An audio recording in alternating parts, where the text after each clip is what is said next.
So, welcome back to the Race Guide series. Today, we are going to deep dive into the Swansea 70.3 course, which is fast up and coming for this weekend. First of all, let's have a quick recap of Bolton with you, Katie. How did the team and yourself get on there? Actually feels like a lifetime ago now, Bolton, but it was actually only 4 weeks ago. But it was an absolutely amazing day. I have raced and supported at Bolton for the last few years, but this year just felt like another level. We had about 70 total triathletes there, and we had loads of us spectating and so many first timers, which was just brilliant to see. And it's just an epic day for the northwest of triathlon. It just brings out just the real triathlon community. And yeah, it was amazing seeing everyone do so well. Obviously enjoyed it so much because now I want to race it again next year, even after I said I'm not going to race Bolton again. So I think that's going to be on the 2027 race list. Yeah, it was brilliant. Amazing. Thank you, Katie. So, we will introduce today's guest speaker. So, we've got Jen Fernando with us today, who is not just a coach for TTT, but is 2 times Swansea's age group winner. So, raced last year, 2025. In what was similar conditions to what we think we're going to have this weekend. So we will dive into that a little bit more. And also 2023, is that correct, Jen? Yeah. So Where it welcome. We're looking absolutely forward poured to your down. expertise. It absolutely Thank poured you. down. Yeah, literally. So you've raced the course in 2 completely polar opposite conditions then. Yeah, pretty much. Amazing. So let's start. Let's get into some race weekend logistics. Where do you want to begin, Katie? So I guess before we go into talking about swim, bike and run, a good place to start would be the weather. We've had a lot of people talking about another UK heat wave. Is already 25, 26 degrees today, and I think it's going to get even hotter by the weekend. So I know we'll go into the individual elements of the race and how to handle heat, but even just in the lead up into the race, is there anything that people should be considering in these few days before when it's hotter, anything pre-race that could help people prepare for race day, whether that's kit or mindset going into the race? Anything you'd recommend, Jen? Yeah, so last year, as we've said, it was very similar conditions. I think it was like 30 degrees the day before the race. So for me, one of the biggest things was just staying out of the sun that day. Literally just went and sat in air-conditioned cafes. I had to be really organised about racking the bike, what time I was doing that, so that I could then just get that done and get out the sun. And the other thing, I stayed in an Airbnb in Swansea, which obviously wasn't going to have aircon. So I just made sure that I actually packed a fan in the car when we went away so that I could try and just keep cool overnight and that kind of thing. Because I think that's the worst thing when you go away, when you're just in a different environment and it's so warm, you don't have all the things that you'd normally have at home. So yeah, I'd say if you are in an Airbnb rather than an aircon hotel, then pack a fan in the car. That's a good top tip. I hadn't actually thought of that, to be honest. I thought of staying out of the sun and trying to be in the shade, but yeah, definitely keeping yourself as cool as possible and stay as hydrated as you can the day before. Yeah, I think that is the other thing, that obviously there's a lot to do the day before a race, isn't there? So I think just making sure that you take a water bottle with you literally everywhere you go. I think I ended up actually buying some electrolytes down at registration in the end, because they obviously had the precision hydration stool and stuff, and I was just I just wanted anything I could to just stay on top of all of that. Definitely. So I think what we'll do is we'll add some tips and tricks for the potential of the heat and the challenges that brings across swim, bike and run as we break down the course. Katie will also, as always, share the course maps so that we can go through a little bit about what the course looks like. So let's start with the swim then. Talk to us about what does the swim look like, the swim course? Yeah, so the swim is actually, it's kind of like a bit between a sea swim but it's actually in the bay. So you've still got the salt water and you've still got the benefits of that, but you don't really have to deal with any kind of choppy conditions or anything like that because it's all quite contained. The one thing I would say about the swim is the start of it is you basically go out, you turn, you come back in on yourself, and then you go back out again. So just the very beginning of the swim, I guess, is a little bit more technical, if that's even the word that you want to use for it. And then outside of that, it's literally straight up turn straight back in. But I think going down and just looking at the swim course the day before the race so that you know where all the boys are and you know where you're turning is definitely a worthwhile thing to do. Is it possible to have a practice swim? Do they put the boys out and do an organised swim at all? Or can people swim the couple of days before the race? Yeah, so I went out in the sea actually in the days before the race because when I did it, you weren't allowed to practice on the course. So yeah, I went out in the sea instead with a couple of other people, which I do think is a worthwhile thing to do. The one other thing I would say about the swim, and I don't want to make anyone feel worried about this because it's actually not a problem, but there are lots of like very small jellyfish in the sea, in the bay swim. I got really freaked out about this because everyone was going on about it. I'm telling you, when you are actually in the race, you do not notice them at all. Like, it's not even a thing. But I remember being quite worried about it. Mainly because when I went out in the sea the day before the race, the jellyfish in the sea are actually quite big. And I was just like, oh man, if these are what we're going to have to swim against, I'm definitely going to freak out. But the ones that are actually in the bay, they're so tiny that you don't even notice, especially when there are loads of other people around you in the swim. You literally don't notice them at all. But yeah, lots of people talk about this. It's not something to be worried about. For anyone who's done whales, these will feel like little baby jellyfish. Exactly. Yeah. Like, honestly, you don't notice them at all. And what's the start like? Is it like self-seeded start? Is it pontoon? Is it walk-in? What can athletes expect? Yeah, so it's self-seeded. And yeah, you're just on a pontoon and you just walk in. I would say it's pretty chill as far as race starts go. The main thing, as I say, is because you go out and then you get to the first buoy, you turn left and then you have to come back on yourself. That's the only bit that feels maybe a little bit chaos at the beginning, is because obviously you've got lots of people that are trying to aim for the same buoy. So my advice as well would be, if you're a slightly more nervous swimmer, what I would do is go on the right side, as you're like the furthest to the right that you can be when you go in, because obviously everyone's turning left.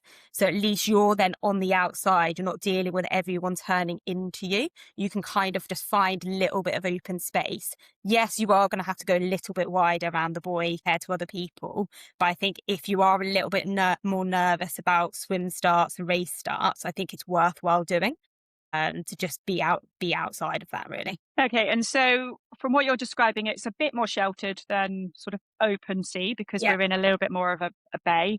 Conditions typically then not so choppy, so quite friendly. Yeah. Obviously salt water. In terms of sighting, any other tips with the course? Is there any other challenges that you can think of? The main thing is that when you're coming back in, I don't know why, but everyone seems to go really wide. I remember swimming being like, am I going the wrong way or is everyone else going the wrong way? And it's because as you're coming back in, the transition to get out is a lot further in than you think. So everyone's swimming really wide, and then as they get to it, they have to cut back in. Whereas I literally just stayed right on the inside as I was coming back in. And yeah, it was definitely faster. But I do remember thinking, am I doing the wrong thing? Because everyone seems to be going quite wide here. But I would say it's a relatively easy course to sight on. There's nothing super difficult about it. People follow people, right? So just being responsible for sighting yourself, and actually bigger than just the buoy, maybe looking, just map out, like you say, go and visualize the swim course, look beyond the buoys at maybe a building or a bigger fixed point, that when you turn to come back in, you can swim towards a building or something bigger than just trying to spot a buoy, because sometimes actually thousands of dotted yellow, orange hats and things can throw you off of trying to spot the buoy, can't it? Yeah, absolutely. Yeah. Well, it sounds like, as swim courses go, quite a nice, simple, calm swim course. So hopefully people can feel nice and relaxed in that swim, and it won't feel super choppy, as we know some sea swims sometimes can do.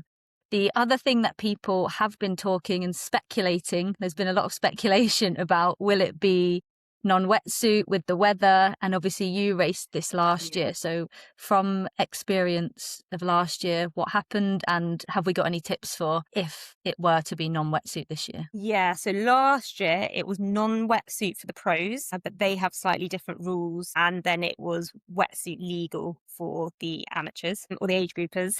As I say, yeah, very similar conditions to this year. So it probably could go either way. I did have a swim skin with me. So I think if you've got a swim skin, bring it with you, because there's a possibility it could be non-wetsuit.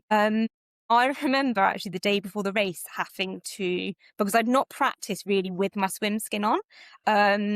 Obviously you get so used to when you've got a wetsuit on, you've got the long toggle to pull it off, whereas a lot of swim skins just have this tiny little zip on them. So I remember the day before I went out in my swim skin to just practice in it in the sea, and I ended up having to tie a shoelace onto the zipper and just practice being able to actually get a swim skin off, because I think a lot of people aren't used to wearing them, and they are a little bit, because they're quite tight, they are a little bit more faffy to get off. So I think if you've got one, tie a shoelace onto it so that you've got like a full length zipper to get it off, and just practice getting in and out of it. That's exactly I've what done I it. did. Did exactly the same. Yeah. Shoelace. Go and buy shoelaces, everyone. I think it's possibly worth as well just saying that we don't want to, firstly, we don't want to cause panic stations. We don't want everybody rushing out feeling like they have to have a swim skin. Absolutely, yeah. Swim skins, yes, if you're looking for the ultimate race, you want to reduce drag as much as possible and you want to have, the best possible day in terms of performance that you can have, then yes, you're going to want a swim skin. But ultimately, we're talking no more than a few seconds, are we, per 100. It's not going to replace the buoyancy that you'll lose from the wetsuit. I think there's always a lot of anxiety around how to navigate a non-wetsuit swim for those swimmers that maybe either rely on a pool buoy in a pool or a wetsuit in open water. So what advice would you give to those people that feel like they might have a saggy bum and a bit of panic in a non-wetsuit environment? Yeah, I mean, ultimately, I think everyone is in the same position. I think 90% of us want it to be a wetsuit race, right? So even I was worried about it being non-wetsuit. Everyone is going to be thinking that. So it won't just be you. And also, I think just be prepared for the fact that it will be a bit slower if you don't have a wetsuit on. Don't be wearing a watch and getting out the swim and looking at it and being like super disappointed at the pace that you swam at and things like that. I actually don't wear a watch to swim for that exact reason. You don't know what conditions you're going to have to face on the day, and every swim is different. Some swims are faster than others, things like that. So I would say just don't have a really strict target in your head of how fast you want to swim and things like that, and don't be disappointed if it is a slower swim. On a hot day, you might find that in general it's a bit slower, because obviously you don't want to be going out too hard on the swim in a wetsuit and then suffering on the bike and the run. You do need to modify the whole race based on the conditions that you've got in front of you. And I think that's part of managing the heat as well, isn't it? Is that, across swim, bike, run, the reality is you're going to be a bit slower. So don't keep chasing targets. You essentially have to race the race that's in front of you. And also don't be, just to add to that, don't be kind of feel like you can't, if you need to do a little bit of breaststroke halfway through, if you're feeling like you're getting more tired from not having a wetsuit, there is absolutely no harm in, as you go around the turns, doing a bit of breaststroke just to get a bit of recovery. And just like Jen said, just take the swim as you find it. It should be, if it were to be non-wetsuit, a little bit better than it being in a lake, because you will have that salt water and you'll naturally be a little bit more buoyant anyway. But just race the race that comes, and don't feel like you have to chase what you planned for in your head, the swim to look like, because it might be slightly different. But just stay relaxed, and if you need to breaststroke a little bit, then do. I went swimming last night and it was about 27 degrees, and I was actually, like you said, very hot in a wetsuit. Yeah. So I actually slowed down a little bit, because after one lap I thought, I'm getting quite hot here and I want to do a long swim. So you do just adjust to the conditions on the day. And that's it, isn't it? If they make it non-wetsuit, they do that for a reason, because they don't want you to toast yourself in a wetsuit during that swim. You need to be getting out onto the bike, able to have your core temperature where it needs to be to go and ride a bike. So I'm a second vote for the no watch, in that you can't change your swim. Your swim is what it is. I think, putting some water down your suit before, if it is wetsuit legal, just trying to drink all the way to the start to stay cool. Like Jen says, remaining calm. Like Katy says, breaststroke, just do whatever it takes to just almost remember that everybody is in the same boat, except it will be a little bit slower. And yeah, just take it in your stride. So I think that's it on the swim. Anything to write home about with transition, or do we move to the bike? Yeah, there is quite a bit of scaremongering, I feel, that goes on about this transition from swim to bike. It's Heard a quite lot long. about the yellow bag. Yeah, basically, lots of people talk about the surface not being very good and whether you want to put a pair of shoes on to run. I've never had an issue. I've never done that. I've always just ran out barefoot and gone with it. I personally don't think it's necessary. And if you're on the fence as to whether to do it or not, I would say don't bother. I don't know anyone that did that last year, and I don't know anyone that actually had any problems with it, especially in the better weather as well. Like, I can understand, like, the first year I did it where it was really wet. Obviously, lots of stuff can get like washed out onto the road and things like that. But no, it was totally fine. But it is quite a long transition. So just be prepared for the fact that you will be running for like quite a while to get into T2. But the benefit of that is you've got time to get, if you're allowed a wetsuit on, or you've got swim skin or anything like that, you've got time to get it off. There's no huge panic to be rushing out the water and trying to get everything off as quickly as possible. So I would just say take your time with that. Don't full send run and raise the heart rate. Yeah, exactly. And then I actually, because basically, forget it, depends where you rack your bike in transition. But I then had quite run with my bike. So I decided that I didn't want to do a flying mount. So I basically have my bikes in T2, and I literally ran out with them in my hand to my bike, because again, I had quite a long run and I just didn't want to run in cycling shoes, and then put my shoes on next to my bike and then went out. So if you do have quite a long run between the two, I actually think that is worthwhile doing. The only thing I would say, maybe this is playing devil's advocate, but I tried to do that in Mallorca and they called me back and they said you can't run with you either have to be running with bare feet or cycling shoes on. You can't run holding them. So I don't know if they've changed things potentially, because that was also my plan, because I thought I don't run 500 meters in my cycling shoes. So maybe just check like the rules for this race. If they've changed anything, because they do amend the rules every year, don't they? But if you can do that, I would second that. Yeah. There'll be a technical official definitely in and around the race briefing. So it's a question to ask if you do feel like you've got a fair amount of distance to run. Just check it out. Yeah.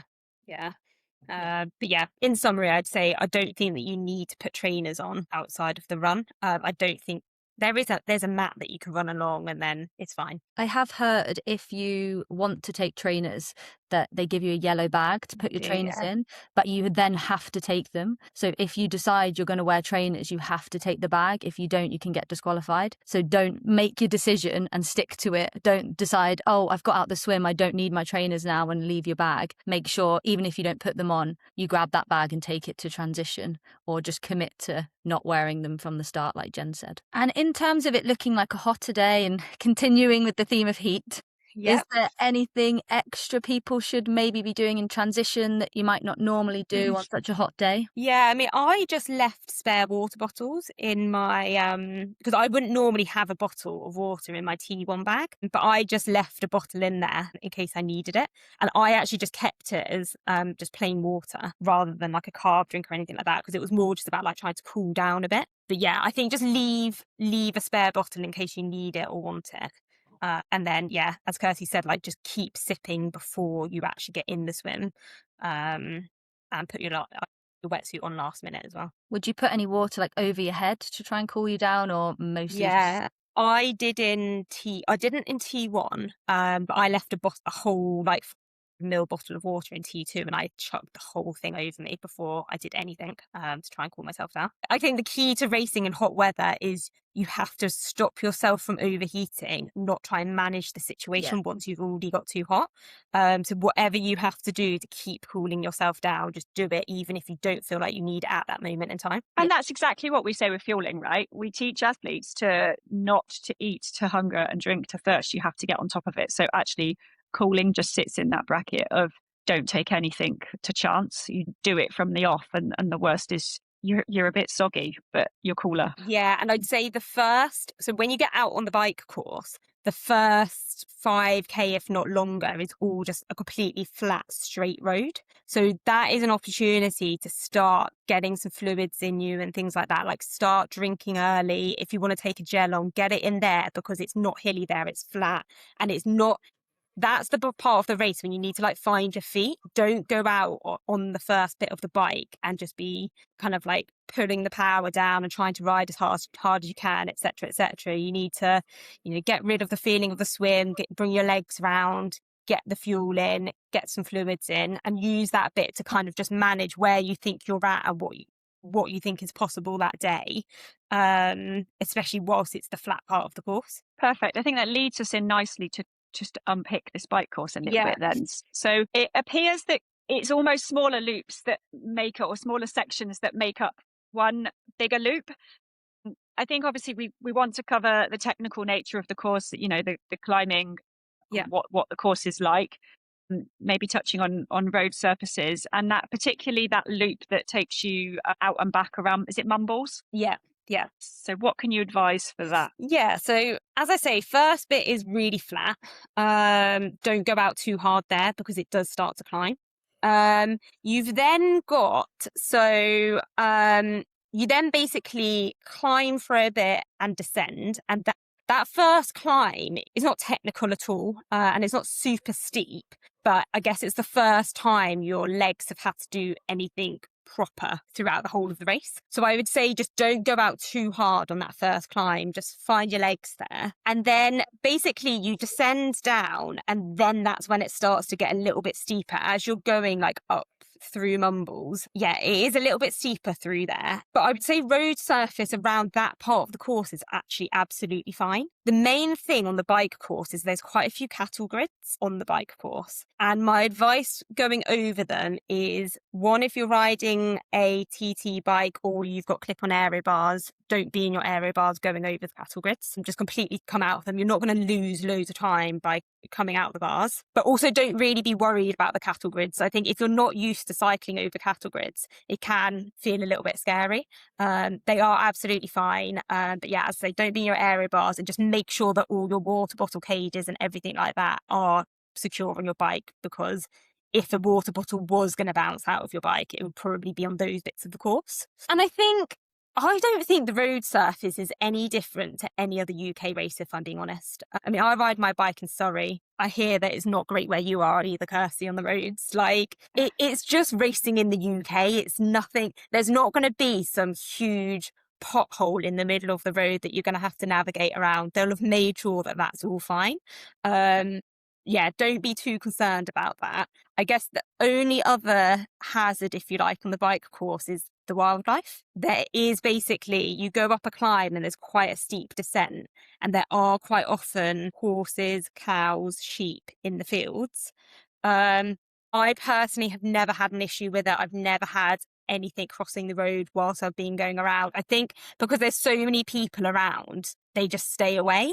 But you'll see all the race photos of the Swansea course when there'll be kind of like sheep crossing the road and things like that. Yeah, they're cute to look at. They're not going to be an issue to you, I don't think. So yeah, I mean, it's a very honest course is what I would say, but that's what makes it a great course. There's lots of like nice, fast, flat sections when you can definitely just be in the aero bars or as aero as possible on your bike, going really fast. There's sections when you're obviously climbing. All around the peninsula is beautiful as well. So don't, especially with the weather that you're going to have this weekend for racing, it is stunning. So if nothing else, enjoy the scenery around you, because I do think that it's one of the most beautiful bike courses you could do in the UK for racing, for sure, especially on a nice weekend. So yeah, I think tough bits. I guess the main thing on the hills is don't overdo it on the climbs, because there are quite a few of them and you have to go around it twice. So if anything, find your feet the first lap round when you're going round, see what feels comfortable, and then you can push a little bit on the second lap if you feel that you've got that in you,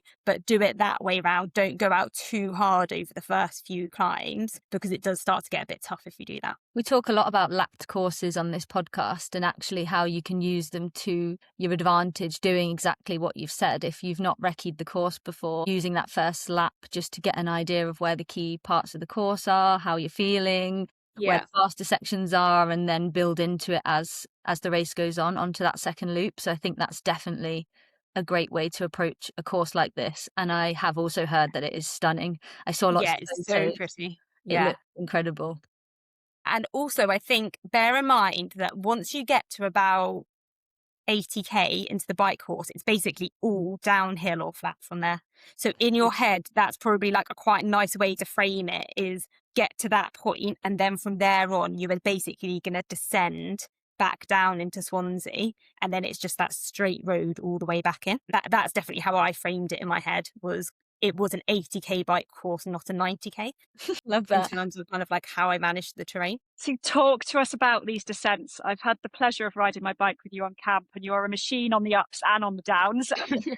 What would you tell people that are a little bit nervous maybe about cornering, descending, how to just handle that bike on race day? Yeah, so I think luckily there's no technical descending. It's not like when you're abroad, you're not having to deal with any switchbacks or anything like that. Most of the descents are basically fast and down in one direction. You can see exactly where you're going. You can see if there are people in front of you and that kind of thing. So I would say if you're a more confident descender, then just be very vocal out on the bike course and just let people know that you're coming through on the right. If you're somebody that's less confident with descending, then probably just stay on the inside, because there will be people coming past you. But yeah, you can see pretty far when you're descending. So there's nothing, you're not going to have to descend and then there's suddenly like a sharp turn or anything like that. It's mainly just you end up having to slow a little bit as you get to the cattle grids to go over them.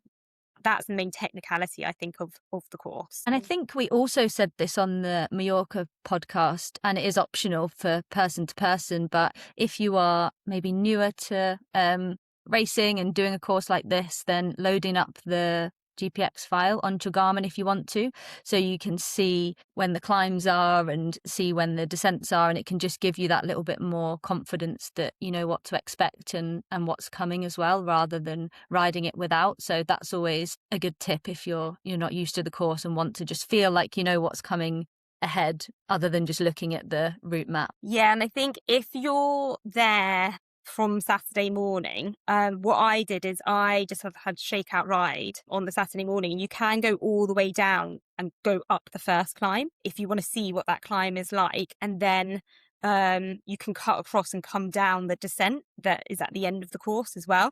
And it's not very long. It will take you 40 minutes to do that as a shakeout ride. So if you do want to see the beginning of it and to see what the first climb is like, it is very doable. That's a really good tip. The other thing that I'd also say is that what I decide, basically know where the aid stations are, because what I did last year, because it was so hot, is I usually just ride with my bottles and I have everything that I need. I decided to pick up just a bottle of water at the last aid station, literally to like get down me. So I literally poured it like in my helmet, down the back of my tri-suit, etc. But if you're this might sound a bit ridiculous, but I actually practiced picking up a bottle the day before the race, as in like I've got Phil to stand on the side of the road and I practiced what speed I was going to like ride past to be able to pick the bottle up. Because if you're not used to using the aid stations on the bike courses, I think sometimes you can feel a bit nervous about trying to grab a bottle of water. Or are you the kind of person that needs to actually just stop and pick up a bottle of water? But I think it takes some of the anxiety out by just practicing it the day before and knowing what speed to go in at. But if it's going to be as hot as predicted, I would absolutely recommend using the aid stations, even if you don't normally, and pick up water, even if it's just to get it down you in your tri-suit and just cool you down. Yeah. I normally, when it's hot, every aid station will get a bottle and just chuck it over me. Yeah, you might exactly. lose 10 seconds slowing down a bit and getting that water over you, but getting it through the vents of your helmet, getting it over your neck, over your back, over your thighs, just to try and cool you down. And yeah, totally agree, practicing getting water bottles. And if you are someone who feels like you can't grab a bottle on the go and you need to stop, I'd recommend just going all the way to the end of the aid station rather than stopping at the start when there'll be people trying to ride through and grab bottles. Go to the end, stop, get a bottle, pour it on you, drink some, and then just check it's safe to do so before you ride out. Yeah, absolutely. The other tip that I would give in terms of cooling, if you are lucky enough to be in an Airbnb and not a hotel where you've got access to a freezer, is to freeze your bottles the night before. because there is no bigger treat to living your best life when you get on the bike and you have got cold fluids rather than warm fluids. It just helps to cool the core temperature. So yeah, if you can freeze your bottles, that would be my top tip. Yeah, totally agree. And is there anything in terms of, I know quite a few athletes listening to this will probably have a race plan of wanting to ride to certain powers or heart rates. Is there any guidance over that when racing in hot weather and how to maybe adjust expectations on race day? Yeah, I mean, you definitely have to adjust and accept that it's probably going to be a little bit lower. Luckily, because this is now our third heat wave, we've probably been in a situation where people have had to ride in the heat now and have got a little bit more used to actually what is achievable and what's not. None of that changes on race day. You do have to adjust expectations. And because it's a harder bike course, you don't want to try and stick to this fixed power that you want to ride. And by all means, you may be able to ride at that power, but it doesn't mean that you can then run a half marathon off it. So you need to not just completely live in the moment. You need to look at the bigger picture of the whole race. And I would say most of us would need to adjust expectations on the bike if you're going to then be able to put the performance in on the run as well. So yeah, definitely adjust.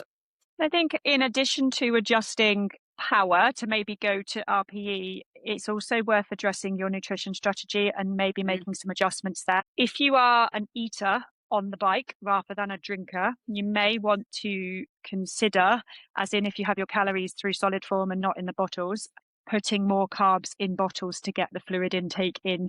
I always find in the hotter races, it is much harder to chew. Things get sticky, they're hot. You just don't feel like eating as much because our appetite drops. So it is much easier for me to double my scoops of carb in my water bottles and get in more of my fueling through liquid form. So obviously everybody had their own unique fueling strategy, but just addressing what you're going to do and maybe thinking about weighting it slightly more towards fluid over solid. Yeah, and I think just also know where the aid stations are and plan how. Don't try and do that on the fly and just kind of be like, oh, I might pick up a bottle here or et cetera, et cetera. Really have that planned out as to what is your strategy, where are the aid stations, when are you going to try and pick up bottles, that kind of thing. And this might be something a little bit more for the people that are kind of maybe trying to be like really competitive in the race. But the final aid station was after all of the climbing.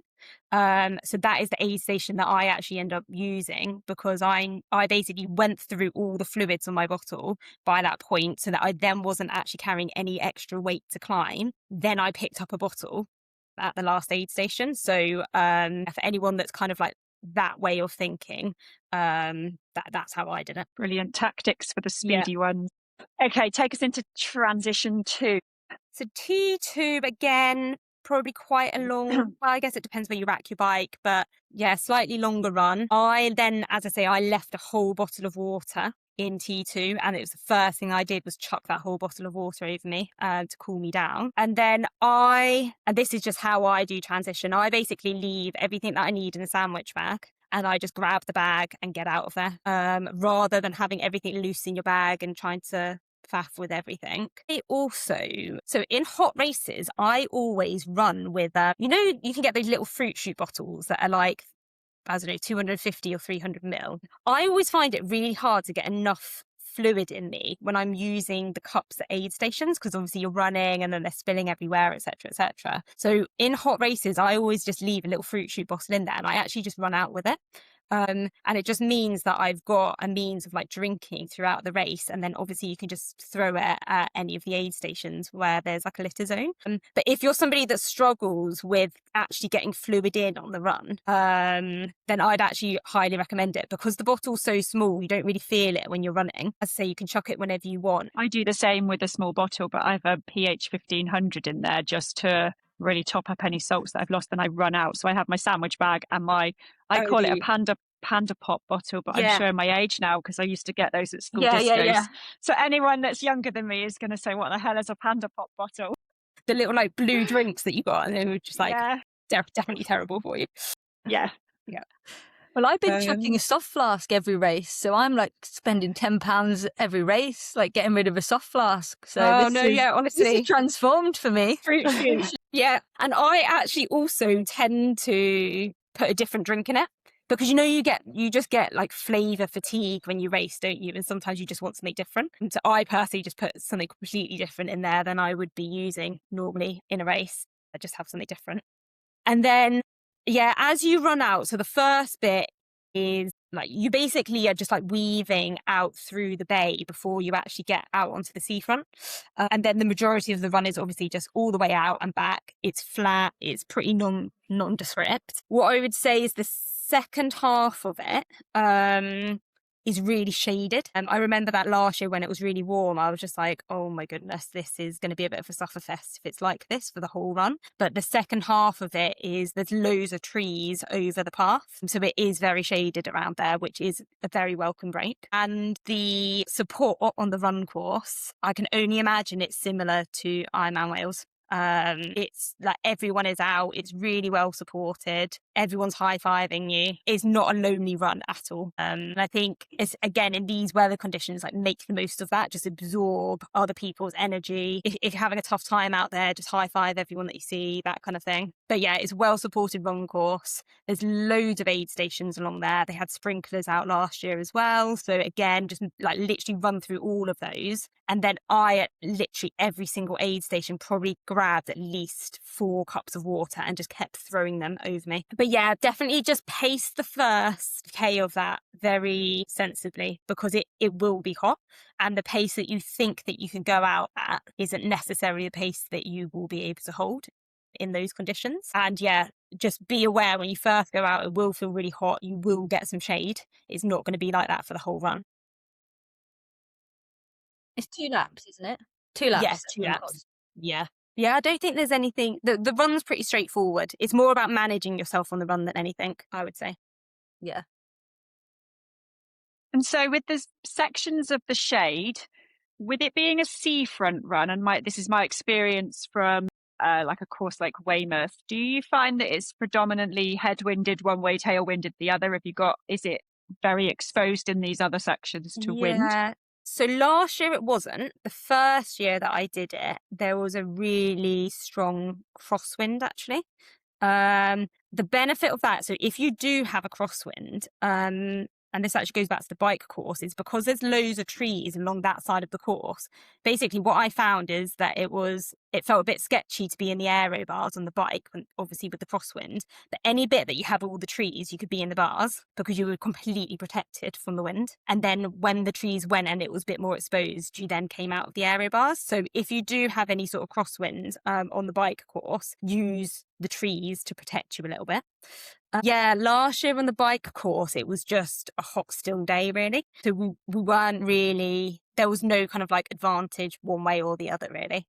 I think that's a really good teaching point for people that aren't used to the wind, is that to foresee what's coming. It's really easy then when you're looking down a road to see a gap in a hedgerow and you think, actually, as I get to the end of these trees, to anticipate the crosswind coming. Yeah, exactly. Because the worst thing you can do, obviously, is to fight that wind. So the more we seize up and freeze and grab our handlebars, the more we're going to be stiff when we catch that crosswind. So actually anticipating it coming, staying nice and relaxed with our elbows bent and not locking out and hanging on for dear life is definitely the way to approach that.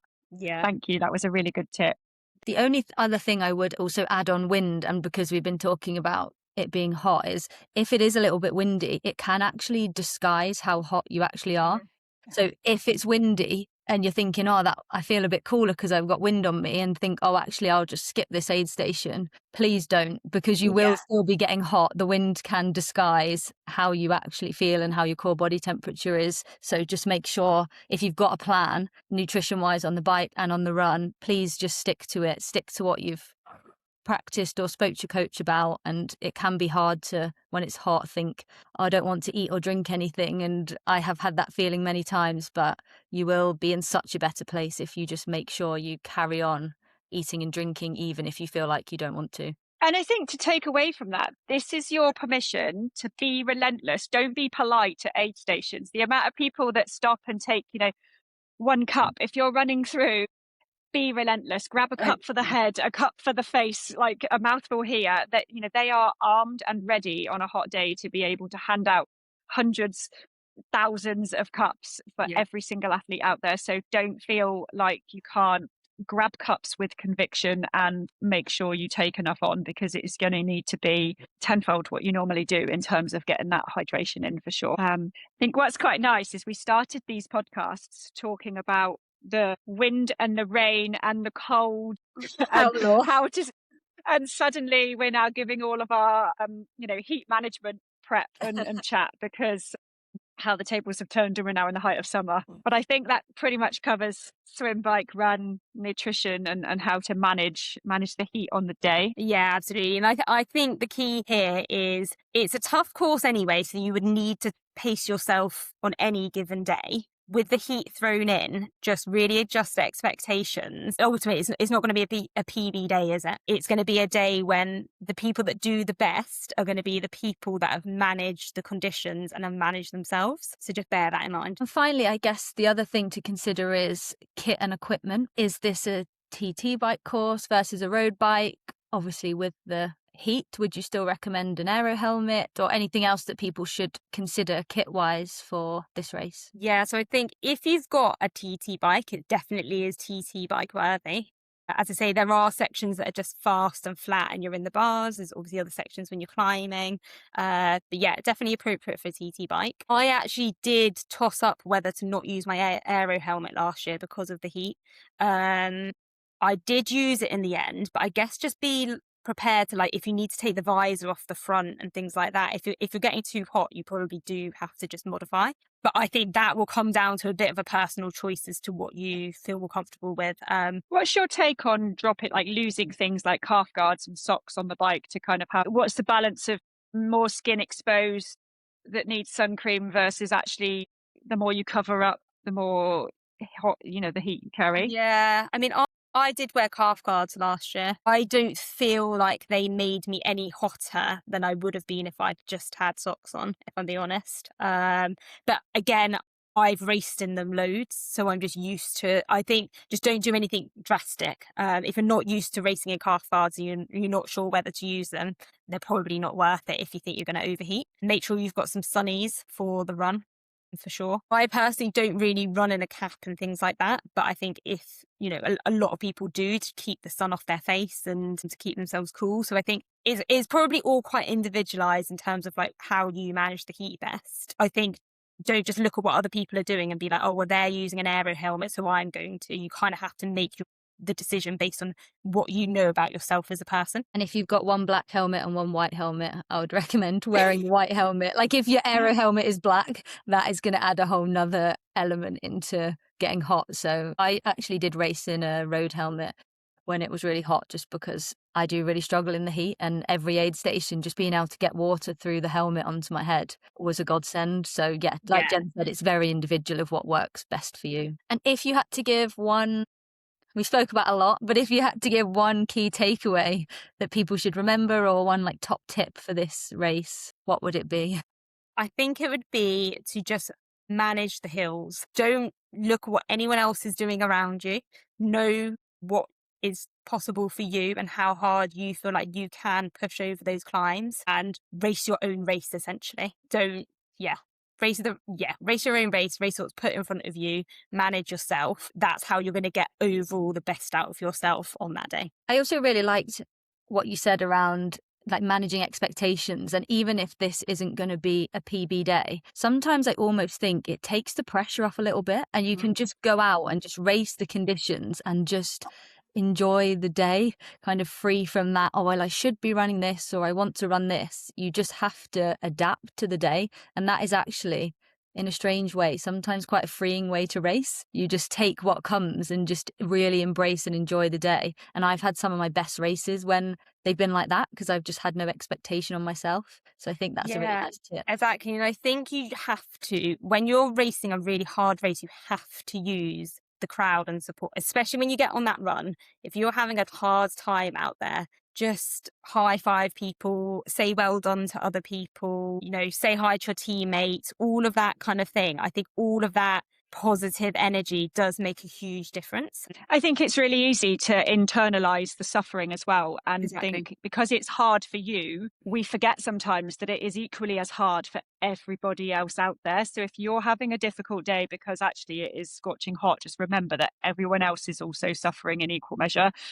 That you're not alone in that if your swim is slower or your power is down, the chances are it's the same for everybody else. So just to not give up, and like you say, to enjoy the moment. I think it's a nice way to almost wrap it up, is to say that the Welsh really know how to throw a party. If it is anything like Tenby, as you describe, then you're in for an awesome day out there. And just to say thank you for your expertise. I felt like Katy and I have zero knowledge of this course other than what we've seen in media and research. So we've been in very safe hands with your knowledge today. And to everybody that's racing it, a massive good luck. Yeah, good luck everyone. It's an amazing course. You'll have a great day. See you next time.